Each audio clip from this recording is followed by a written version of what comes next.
Hi everybody, I'm Cez, and here's another insight that I wanted to share with you guys in this video. Mostly for those of you who are traveling far away from their home, those of you who are the adventurous type, when you are the type of person, you left everything behind, like you left your country, you went on an adventure of your own. In my case, I left France in 2015, and I really just thought of it as an adventure. I was like, let's go to America and check it out. So I actually had a plane ticket back to France 10 months later. And the only thing is, yeah, I won the green card lottery, so I was legal. It wasn't about like being without papers. I had this luck, but I didn't have a plan and literally went with the flow. Just one thing I didn't think of is like I was so focused on, wow, I'm going on an adventure, that I didn't really take a look back at what I was leaving behind. I just saw it like an awesome vacation. I was 24 years old. The last time I had been to the United States was when I was 17. That's pretty much all I knew about America. Honestly, at the time, it was the best vacation of my life. So I just saw, when I won this green card, I was working in France. I had a job and life was going pretty well. But I was like, what if I don't go? Then I would probably be like, I'm gonna regret this, right? So I went and packed my suitcase and went on a plane. Not that I knew at the time, but I was also about to leave for a very long time, because matter of fact, I'm like still living in Los Angeles and it's been 10 years. So in September 2015, I left the place where I grew up, my native language. I used to hang out with my friends every day. I was having dinner with my family here and there. I was driving in the cities that I knew like my pocket. So yeah, it was quite disorienting coming here and just not knowing anything. I had no clue what I was leaving behind, and it actually made me appreciate it a lot more, because not only I was leaving behind everything I knew, the city, like the friends, but also I was leaving behind the version of me that was comfortable with the life I had. So I took this plane, and 12 hours later, I was in Miami. It gets tough when everyone around you speaks a different language. It's a daily challenge. You have a lot of times you have to explain exactly what you mean without a translator. It's really hard, and I was relying on a translator for a good amount of time. I was inventing my own words. I was making a lot of grammatical mistakes.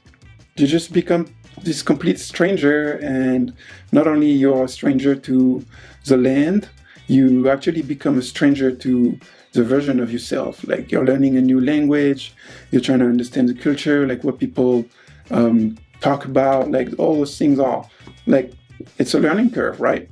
You start asking yourself, like, do I really fit here? You watch yourself change, but it's like a very slow paced change. And in the process, you start to wonder, like, what am I doing here? Like I'm not who I was. And then you have to create this version of you. Like, who are you? Like, now that you live in, like, at the time it was Florida, right? But 3 months after living in Florida, I decided like I had enough, and I drove to California. And it took me 6 days to arrive in Venice. And honestly, I remember like looking at the sea, like the Pacific Ocean, and I just cried. I was like remembering of everything I had left behind and how I took it for granted, and suddenly I'm like this complete stranger to myself, and I'm like, what have I done? You have the language barrier that is a big step to like connecting with people. Back home, you say a word and it can be a joke and everybody's laughing, like you don't have to explain yourself. So the jokes hit different, and people tell you jokes but you don't even understand them. It starts being difficult and you become kind of silent, like you're like, I don't know what to say at this point. Was it supposed to be funny? Another thing is like you have to get used, like my name is César in French, and then people always call me Caesar, so I'm like, I literally have to answer another name. Like, can you imagine? Like, that feels kind of weird. So you are being reshaped completely by foreigners. Back home, your family's life keeps on going without you, and then like, because of the time change, like France is like 9 hours ahead of here. The calls, it's really hard finding a time like to call your siblings, and you're starting to notice like the gap is already forming between you and your family, between you and your friends. My brother grew up, my little sister grew up so much, like I didn't even see that. You know, the sacrifices, they pile up, and they pile up in a way you didn't expect. And it can get quite emotional, right? I mean, I cried a lot, not a lot, like a few times, right? But you're in a new country, you already know when you leave, like nothing's gonna come easy. So you pretty much have to start from the bottom up, and comes a day you're like, is this all worth it? Like, it takes so much out of you. You feel the weight of being on your own. It's like everything relies on your own shoulders. Yeah, you have no one to fall back on. Many times I started believing like maybe this wasn't made for me. Maybe I should just go back home and settle down where everything feels comfortable, because that's the easiest path. On the other hand, I was like, do I really want to give up on this life? Weather is so nice. I live close to the beach. It's awesome, right? So it was a tough choice to stay here. I never took that plane ticket back to France after 10 months. I just stayed here. And it was very crucial for me to keep holding on. And if I have some advice to give you, if you're away from home, like, you have to keep connections with the people that matter to you, even if it feels easier to let them fade and you're like, I'm just going to make friends over here. But that's a different type of thing, because those are the people that you grew up with. Like, even I wasn't even in touch with my own brother. And I think my mental health took a hit out of that. Because your family is an anchor that kind of like keeps you like grounded and reminds you of who you are. But honestly, you don't have to leave everything behind. You really don't. You can stay in contact. You can hold on to your roots, right? The stuff that made you who you are. And so please call home. Don't do like me. Call your brother, call your sister, your mom, and your dad, and call them often. Even if it's not a call, just send them a text. Even if sometimes you don't feel like talking, like, you know, it's a new life. It can be heavy on you, and you might be running into challenges that you don't really want to share with people, but you have to keep those connections alive. Because the further you drift away, the harder it is to find your way back. Who more than your own family wants to hear about you, your new life, whether it's to encourage you through the difficulties or even to know your successes and the fun you're having, right? They want to know all of that.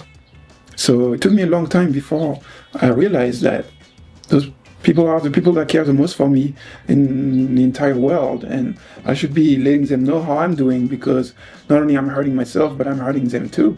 So in the end, like, home isn't just a place. It's really the people that remind you of who you are. And I realized that a bit too late, like after my dad passed away. So don't let it go that far, because there's no going back. It was a healing process. It took a lot of years. Like, I think it took me 4 years, but I'm doing a lot better. And that's why I want to share that with you guys, because now I call my brother, or like at least I text him, or I send him memes or whatever. And I text my little sister and my mom. Like, I call my mom. Mostly I call my mom, I guess, yeah. So don't let the time being wasted. Send them updates about your life, and like send them photos of where you go, and tell them that you miss them, right? They're gonna really appreciate that. So anyway, this is pretty much the message I wanted to share today. And if you're part of the 10% maybe that watched until the end, first of all, I want to say thank you. And I hope this hits home for you. I'm sure it'll help some of you. And that's a win for me if it does. So once again, thank you for watching, and stay positive. Do what makes you happy, and also what makes your family happy. And then remember, don't forget who you are, because that's really valuable. And keeping in touch with the people that remind you who you are is how you stay yourself, right? So thank you guys for watching again, and I love you guys. Peace.